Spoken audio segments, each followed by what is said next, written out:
Hi there, and welcome to The Daily Gardener, an almanac of garden history, literature, and small botanical joys. I'm Jennifer Ebling, and today is June 17th. Every garden is a series of choices.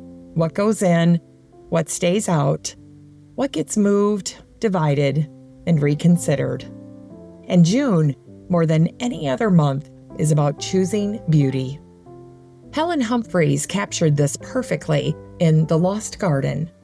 She wrote, "What I've always found interesting in gardens is looking at what people chose to plant there, what they put in, what they leave out. One small choice, and then another, and soon there is a mood, an atmosphere, a series of limitations, a world." In my own petite front garden, a few years ago, I chose bobo hydrangeas, compact, profuse bloomers that show up every summer without being asked twice. And throughout the garden, there are flowering crabs, ornamental trees, daylilies and sedums, and oversized terracotta pots spilling over with annuals. Nothing exotic, but a formula that I can count on. Just one small choice, and then another. And suddenly, a world. Here's today's garden history. It was on this day in 1735 that the Dutch architect Philip William Schonck was born in Hedel, a small village along the Maas River in the Netherlands. His father was the village pastor, and Philip grew up in a household that was orderly, rooted, and still, until his dad died when Philip was 12. After that, he drew lines, fortification plans, bastion angles, the geometry of walls, everything measured, everything controlled. By his 30s, Philip was supervising buildings for the House of Orange, the ruling family of the Netherlands, and his work grew to include the prince's gardens. That prince was Willem V, not a king, but a stadtholder, the governing prince of the Netherlands. And in 1778, William sent Philip to Paris to study the parks and gardens there. In the parks of Paris, Philip came across something he had never seen before: small rustic huts tucked into the darkest corners of a garden, reached by winding paths that arrived without warning. Rough timber, moss on the walls, a bench.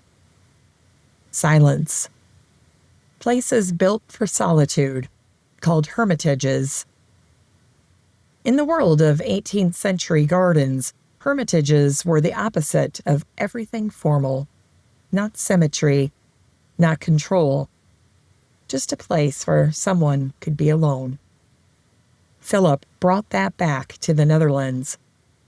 At Hetlo, the prince's great palace in the eastern Netherlands, he designed his own hermitages, small retreats hidden in the landscape where the Dutch court could step away for a few minutes from everything required of them. Philip worked so fast, he often couldn't supervise in person. One country house went up in 9 months, governed entirely through letters. 42 of them, covering the architecture, the interiors, and the garden.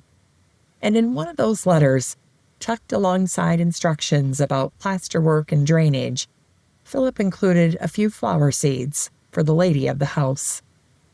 Not only instructions, but seeds.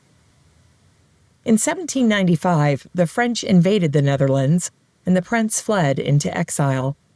Philip's commissions stopped overnight. He was 60 years old.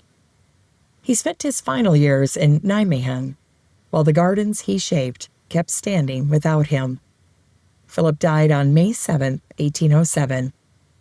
And every time I step into a quiet corner of a garden, with a bench, a bit of shade, somewhere to be alone, I always think about Philip, the man who drew straight lines after his world broke open and came home from Paris to build the quietest corners of every royal garden he ever touched. And it was on this day in 1972 that Elsie Maud Wakefield, mycologist of Kew Gardens, died at the age of 85. Her father was a science teacher in Swansea, Wales, who could not pass a fallen branch without stopping to see what was growing on it. And as Elsie grew up beside him, she too learned to love what most people walked past.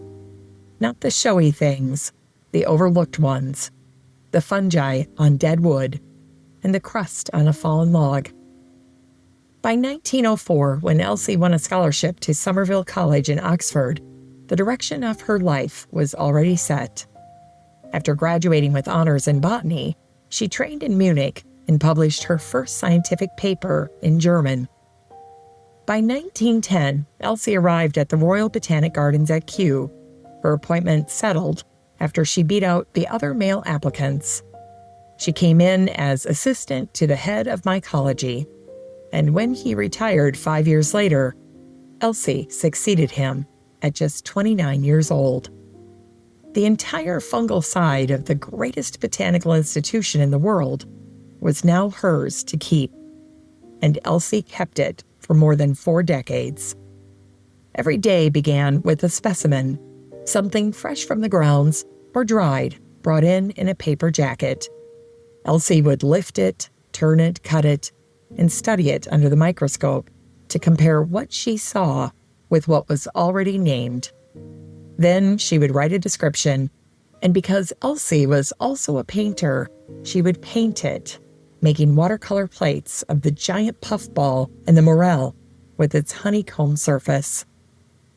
In 1920, Elsie widened her work, sailing to the West Indies to investigate cotton diseases and bringing a wide array of tropical fungi back to Kew. She was awarded an OBE in 1950, and by the time she retired as deputy keeper of the herbarium in 1951, Elsie had published nearly 100 papers, along with field guides ordinary walkers and gardeners could carry, guides that gave names to the things people had stepped around for centuries. In modern times, Elsie found her way into a novel, Natalie Jenner's Bloomsbury Girls. In it, Elsie appears hard at work in the Kew Herbarium on a Sunday, alone among the cabinets while families stroll the grounds outside. And when a visitor remarks on her dedication, another character sets him straight. I don't think that's it. I think she knows she has to. Outwork the men, I mean. After Elsie's death in 1972, her ashes were returned to Kew, where her sketches, notes, and correspondence all remain. Nestled inside the herbarium drawers, she opened and closed thousands of times. Today, the genus Wakefieldia carries her name. It's a genus of criticoid fungi, the unshowy crusts on wood. Exactly the overlooked things that Elsie used to look at with her dad when she was just a little girl, and already an earnest naturalist.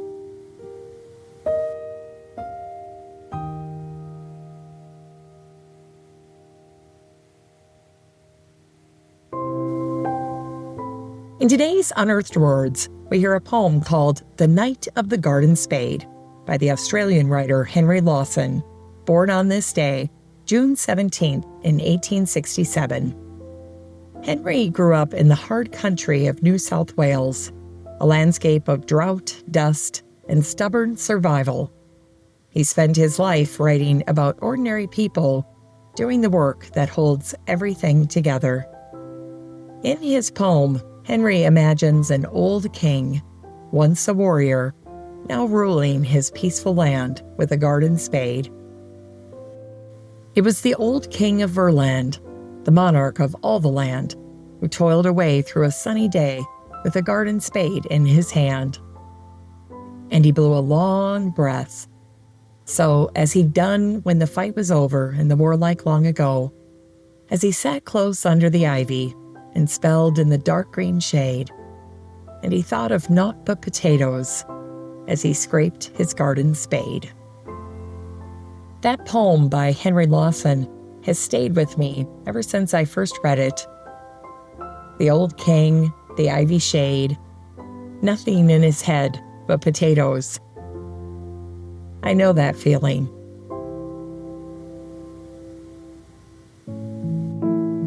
It's time to grow that garden library with today's book, Poems for Gardeners, compiled by Gabby Morgan. We're at the midpoint of Poetry and Literature Week, and today's book is a new one, just released in 2026. Poems for Gardeners is a pocket-sized anthology, quarter cloth bound, with gold foiled edges and a ribbon marker. The kind of book you keep in your garden bag and pull out when you finally sit down. The poems follow the gardening year, from the first green shoots of spring all the way through to frost and bare branches. Wordsworth, Thomas Hardy, Walt Whitman, Emily Dickinson. They're all here. D.H. Lawrence has a poem called Craving for Spring, and in it he writes, "The gush of spring is strong enough to play with the globe of earth, like a ball on a fountain. At the same time, it opens the tiny hands of the hazel with such infinite patience." That tension, the tiny hands of the hazel with infinite patience. The enormous force of spring and the small, careful opening at the end of a branch. That's June, isn't it? Still doing both at once. And finally, here's something sweet to ignite the little botanic spark in your heart. It was on this day in 1947 in Waterbury, Connecticut, that Anne Whiston Spurn was born. Anne grew up to become a landscape architect, someone who designs outdoor spaces the way architects design buildings. But Anne saw something most designers missed. When other people looked at a city, the concrete, the pavement, the buildings pressed together, they saw the opposite of nature. But Anne looked at the same city and saw a garden. Not a metaphor, a garden. In 1984, when Anne was 36, she published a book called The Granite Garden. In it, she argued something that seemed radical at the time, that cities are not separate from nature, that nature doesn't stop at the city limits and wait politely for you to come outside. It comes in anyway. It comes in through the sky, rain, wind, the warming sun. It comes in through the ground, tree roots lifting sidewalks from below. And sometimes it comes in through the cracks. The tree of heaven, Ailanthus altissima, was one of Anne's favorite examples. A fast-growing tree from China, it can grow 8 feet in a single year, in pure gravel, in poisoned soil, in the thin, dark gap between a building and a sidewalk. It can reach 80 feet tall, starting from nothing but a crack. It's considered invasive in North America, but to Anne, it was proof. Nature is not fragile. It is relentless. It was never waiting for permission. And Anne didn't just write about this. In 1987, she began a project in West Philadelphia, one of the poorest neighborhoods in the city, where residents lived alongside buried rivers, vacant lots of rubble, and ground that flooded every time it rained. Anne and her students came in not to fix the neighborhood from the outside, but to work alongside the people who lived there. And together they turned vacant lots into gardens. They traced the buried rivers beneath the streets and used that knowledge to prevent flooding. Then they helped families see that the land under their feet was not a wasteland. It was a garden that had been waiting. In The Granite Garden, Anne wrote, "The city is a granite garden, composed of many smaller gardens, set in a garden world. And the tree of heaven, pushing up through the pavement crack right outside your door, was her proof." Every time I see a weed coming up through a crack in the sidewalk, I think about Anne, a woman who sees the natural world everywhere, especially in places most people say it cannot exist. And to that, Anne says, "Want to bet?"